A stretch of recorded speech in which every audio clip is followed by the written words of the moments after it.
Ball fans, and welcome to my review of Dragon Ball Super! Today marks a historic event for Dragon Ball fandom, as today is the first official release of the English subs for Dragon Ball Super. You can finally watch Dragon Ball Super guilt-free by checking it out at places like Crunchyroll, Anime Lab, and Daisuke. And it's a good thing, too, because this week's episode of Dragon Ball Super was all sorts of badass! As Trunks continues to hold down the fort in battle against Black and Zamasu, he is shortly joined by Goku and Vegeta, who show what it means to be a true Saiyan. So the main story of this week's episode of Dragon Ball Super is very simple. Vegeta has finished up his training, Goku has learned how to use the Mafuba technique, so they head back to the future to save Trunks, Mai, and all of humanity, and this results in them getting ready to throw down in a super big epic battle in a post-apocalyptic setting.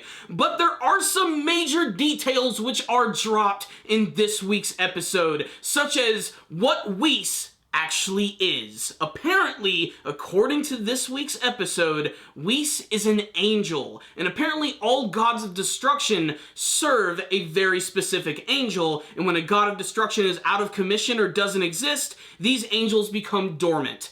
I'm not sure what the deal is with this, them so casually deciding to drop that in this episode, but it's a pretty big part of the plot, and is only making Whis seem all the more important.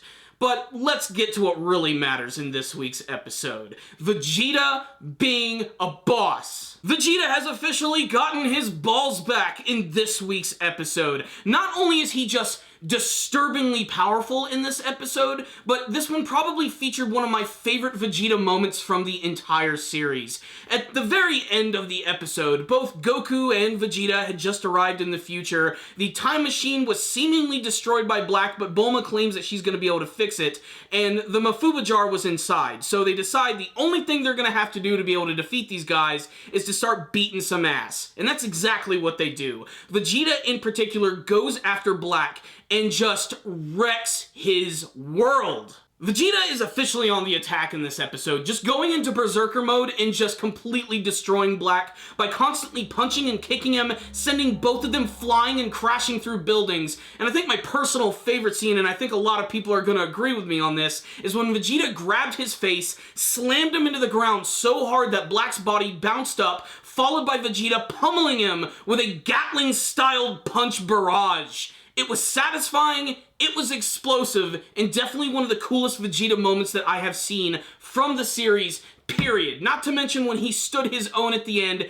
headbutted Black in the face, and delivered another epic punch, proclaiming that he is the Prince of all Saiyans. Not to be outdone, I'd say that just about every single character in this episode got to do something awesome.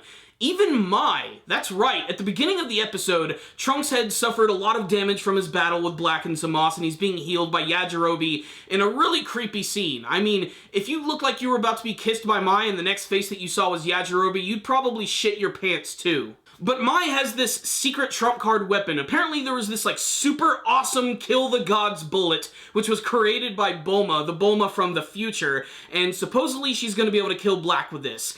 This thing is no Judas Bullet from Luke Cage. It's not really going to deliver any damage, and basically, it just makes Black even more pissed off than he even is. Trunks has to come in and start using his brand new abilities, which are still completely mysterious. We don't know if he has the power of a Super Saiyan God, although when he powered up in this episode, his body got real jacked for a second, kinda like Broly. I'm still holding firm that he has the powers of a legendary Super Saiyan, but they're probably going to keep that very low-key. I'm not even sure what he's going to do in the final battle, but he does pull off some great stuff in this episode, especially in his battle against Black. I love when he continuously just hits him and gets him point blank with a Gallic gun, which sends him flying through mountains, destroying their summer home in the woods, which I thought was really funny, and just ending with Black seemingly being defeated as Trunks basically just created a volcano. Yeah, he basically hit Black so hard into the top of a mountain, and it caused so much friction that it melted all of the rock and turned it into a giant molten bath. Trunks can create volcanoes with his freaking ki blasts. And don't worry, Goku fans, he gets to do some awesome stuff in this episode as well. While Vegeta is going ham on Black, Goku actually prevents Zamasu from getting involved in the battle, and he kicks him into a building and ends up just slamming him into the ground with this just gorgeous explosion. It's worth noting that the animation in this episode was pretty freaking tops by Dragon Ball Super standards. So what's the rundown on this week's episode of Dragon Ball Super? Can you guys believe that Vegeta destroyed the freaking hyperbolic time chamber? If I were Mr. Popo, I would be absolutely pissed. And isn't it great just to, you know, actually see Mr. Popo? And thank God he hasn't been turned blue. That being said, think about that for a second. Vegeta has trained so hard that he's destroyed the space-time continuum all around the hyperbolic time chamber, causing it to explode. And he doesn't even apologize for it. He just flies away and he's like, "It's your problem now, bitches!" There's also this whole other subplot with the Mafuba pot, which gets completely destroyed and Trunks is able to find it, and supposedly they're going to be able to fix it with super glue.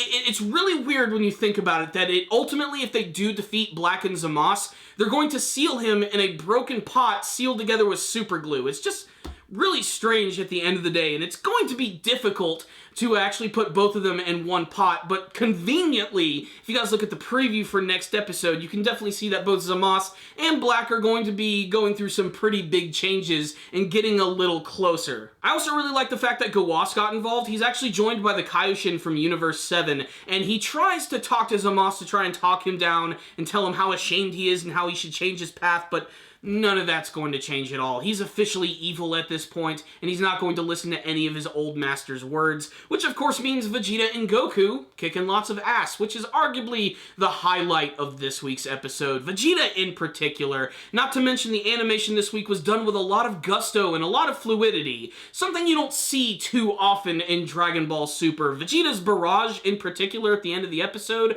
when he grabs Black's face, slamming him into the rocks and bouncing him and then constantly punching him, was just a thing of freaking beauty. It was manly, it was epic, and that's what made this week's episode of Dragon Ball Super just fantastic. Not to mention learning about Whis actually being an angel. I'm really interested to learn a little bit more about the hierarchy of the gods. Like, do angels actually go above the gods of destruction?